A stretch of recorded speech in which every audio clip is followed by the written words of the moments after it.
ada transformasi. Masuk pertama itu tentang konsep K3.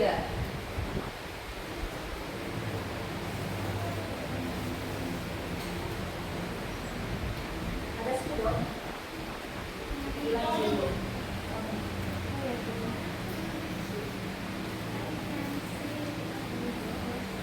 Kesehatan dan keselamatan kerja. Kita membahas tentang pengertian K3-nya dulu. Kita harus tahu apa itu K3. Kemudian tujuannya untuk apa sih kita mempelajari K3. Kemudian dasar keilmuan K3 serta filosofi tentang K3. Ini berdasarkan International Labour Organization, ILO itu merupakan pentingnya K3 yaitu untuk meningkatkan dan memelihara derajat tinggi semua pekerja.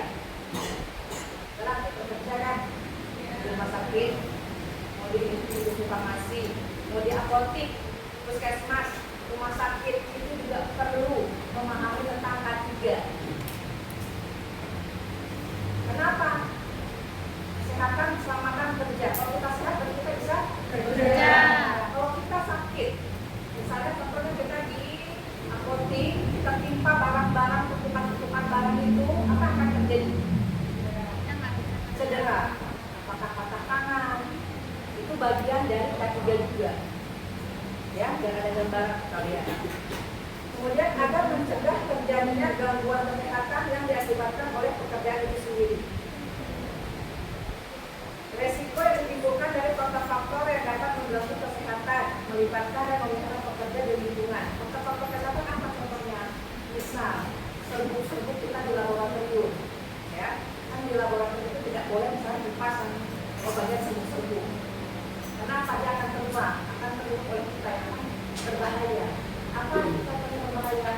Infeksi pernapasan, sesak, kalau yang alergi debu. Nah, itu kan salah satu penyakit yang ditimbulkan oleh kerja kan? Kemudian tujuannya ya pasti untuk menciptakan lingkungan kerja yang selamat dengan melakukan penilaian secara kualitatif dan kuantitatif. Apa itu kualitatif? Kualitatif itu bernarasi. Tapi kalau kuantitatif itu kita memiliki data akurat. Berapa orang pekerja, berapa orang yang cedera itu kan ada datanya. Kita harus tahu kita sebagai pengelola. Kemudian menciptakan kondisi yang sehat bagi karyawan, keluarga dan masyarakat pasti, ya. Nah ini penilaiannya bisa nanti dibaca. Nanti akan saya share. Kemudian ini sejarah perkembangan K3 di dunia dimulai dari zaman prasejarah sampai dengan zaman modern sekarang. Pada masing-masing zaman berkembang teknologi yang telah menjadi ilmu K3. Sekarang di laboratorium suka ada apa? Tahu apa? Pemadam. Ya. Nah, itu namanya apa? Alat pelindung. Apa yang terjadi? Bisa ada kebakaran, itu kan pertolongan pertama yang akan kita lakukan. Terus apa lagi gimana kita bisa lihat? Kita pernah lihat di ruang tunggu? Itulah K3, itu bagian dari K3. Atau kalau di lab ada pakai masker, pakai kepala, sarung tangan, itu bagian dari K3. Apa? Pelindung diri tangan tidak terkena zat kimia, ya. Terus kepala biar ada kompang kalau kita berjilbab, tapi bagi laki-laki itu biar tidak jatuh atau apapun lah, ya. Nah ini dia konsep K3. Pertama ada input yang masuk. Apa aja bagian masuk? Sumber daya manusia jelas. Kalian bagian sumber daya manusia. Ini yang paling penting. Kemudian ada mesin, ada perkakas, peralatan, fasilitas, waktu dan uang. Kemudian diproses. Proses kalau kita bekerja. Nah, bekerja kemudian apa hasilnya? Contoh pernah di sini kan aman nggak? Kalau nyaman berarti tidak nyaman, nanti karena kondisi panas. Ya. Tapi nyaman tidak? Dalam kategori umum aja, misalnya lantai dikeramik, tidak ada cuma dicor. Kalau dicor kan otomatis berdebu, bekas makanan tempe di situ itu kan membahayakan.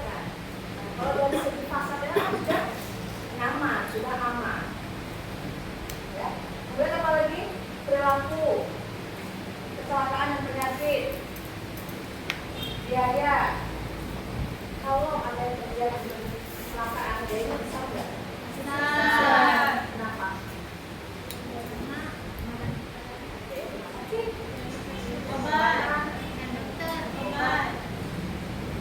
Ya, itu akan meninggikan cost di perusahaan.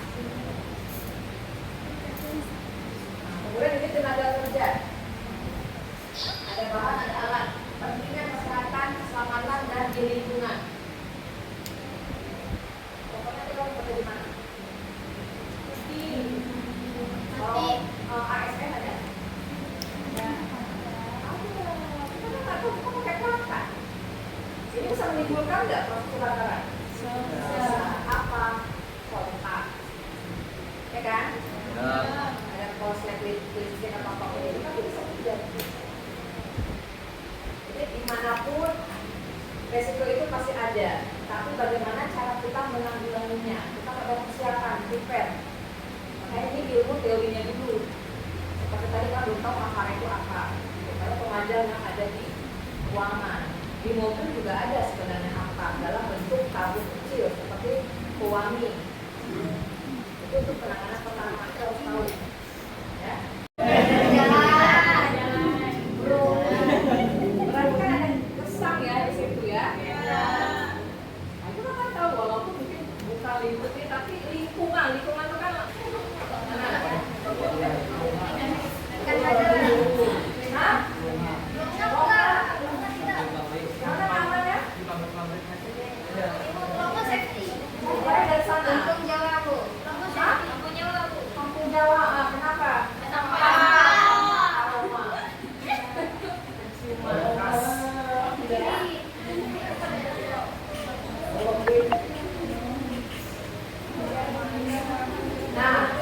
semua itu ada diatur, ada undang-undangnya kalau kita melanggar. Kalau suatu lembaga, suatu perkantoran tidak menerapkan K3, itu pasti akan kena sanksinya. Makanya kami di laboratorium pasang itu, jadi sebagai salah satu syarat untuk pencegahan awal. Ya. Nah, masuk kemana aja? Nah, rupanya tentang istilah K3 juga masuk di tahun 2007, ini udah lama kali nih.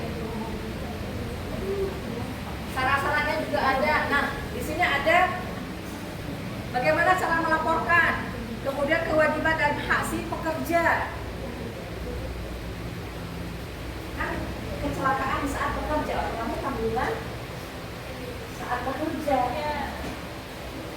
Makanya itu akan menjadi kos yang berlebih bagi sebuah lembaga karena dia akan mengeluarkan pembiayaan. Makanya kalau di maaf saya sebutkan buat dia di BUMN atau swasta, mereka suka mengasuransikan si pekerjanya itu. Makanya suka dipotong dari salary yang didapat per bulan itu ya plotkan untuk keselamatan kita, untuk kesehatan kita juga. Ya apa? Kosnya tidak terlalu besar. Ya. Kemudian kewajiban pengurus, ada pengurusnya nanti. Ya bagian dari tim manajemen. Kemudian kewajiban dalam memasuki tempat kerja seperti apa?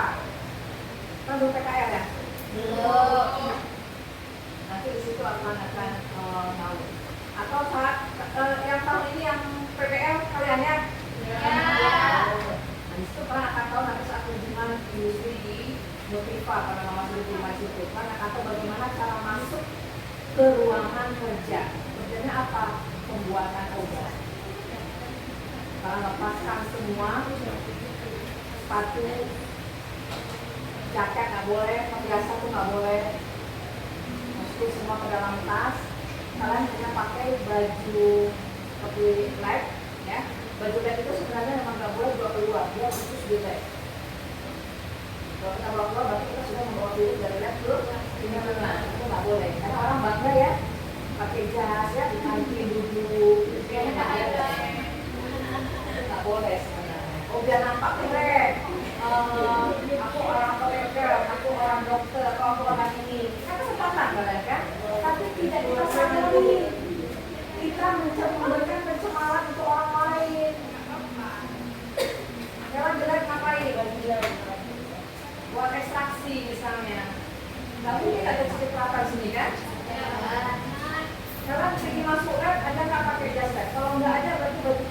terkontaminasi? Kalau di dunia industri memang itu fatal sekali, memang harus makanya kalian di sini ada disiplin. Kasih tahu apa arahannya, biar terbiasa nanti. Kalau sudah terbiasa kan akan nyaman, ya. Contohnya saya kemarin ada ngajar anak calon-calon SPPI, calon kepala dapur program makanan bergizi gratis dari program presiden kita. Mereka lulusan S1 dan S2 dari berbagai basic ilmu, ya, dari hukum, ekonomi. Tapi kami memberikan satu materi terkait apa? Terkait Google. Kita di dapur itu juga nggak boleh sembarangan, ada aturan-aturannya ya. Itu ilmu pertama sekali mereka dapatkan. Jadi karena kita kan bukan jurusannya, tapi itu kita diberikan kesempatan. Itu bagus, ilmu-ilmu yang di luar itu bisa kita serap, kita aplikasikan di kehidupan kita. Ya, pokoknya terjaga lingkungan SDM itu yang terpenting. Nah, ini ada tugas, ya, tugas. Buat pertanyaan beserta jawaban terkait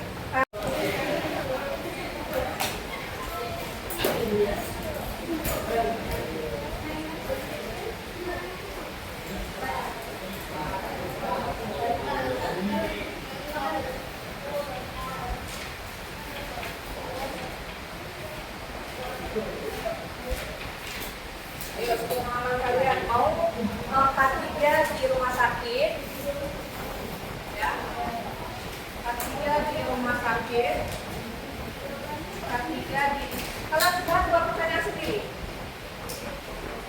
di industri, K3 di laboratorium ini apotek, ya, pilih salah satu kan, ya, di laboratorium.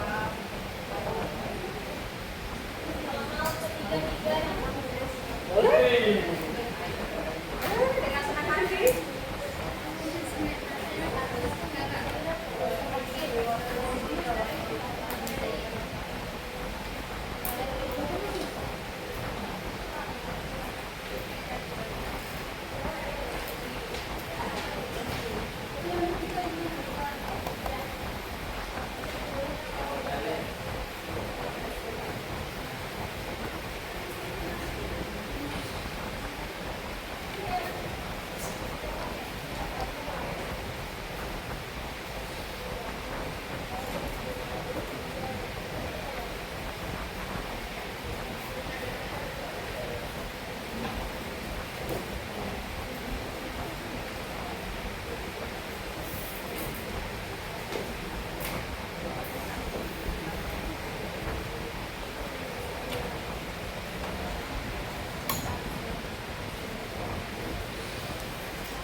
kalau di rumah sakit mungkin lebih ke tertimpa mungkin bahan-bahan apa barang-barang besar.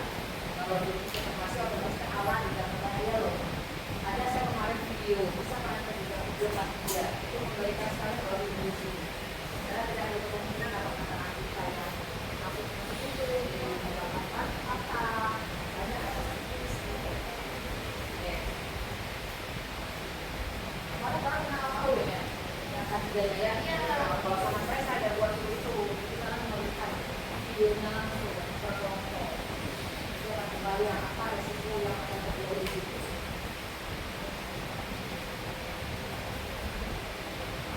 Yang untuk semester ini boleh laksanakan masuk semester walaupun laporannya nanti di semester karena masih 14 semester.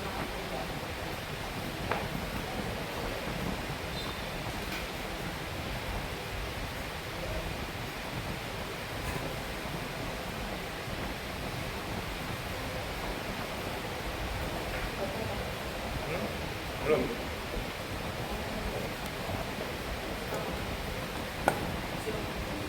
Yes. Apanya? Nampak. 20 menit. Enggak, 10. 15 menit lah. 15. Cukup, Pak? Enggak. Sampai setengah 1 cukup.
Di luar bidang farmasi.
sampai menularkan ke yang lain. Ya guys ya.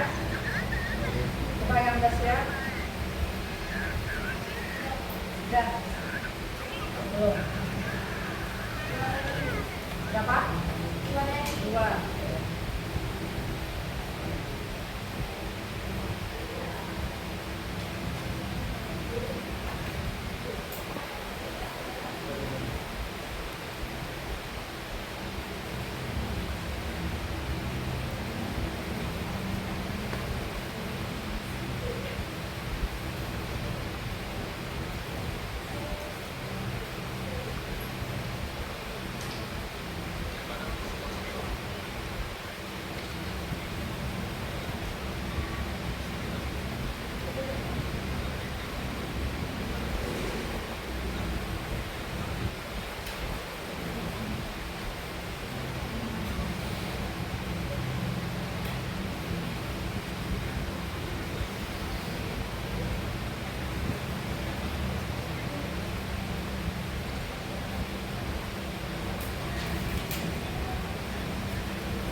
Nggak soal aja bingung kan ya?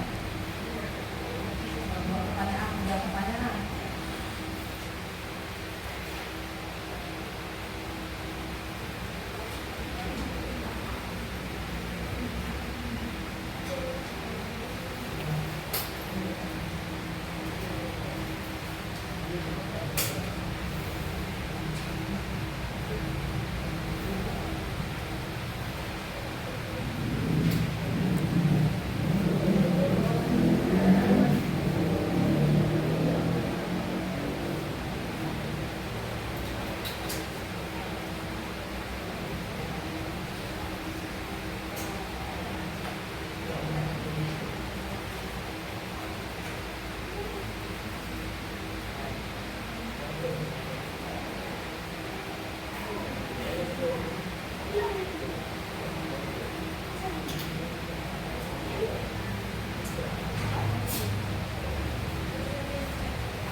Menilai apa? Kan ada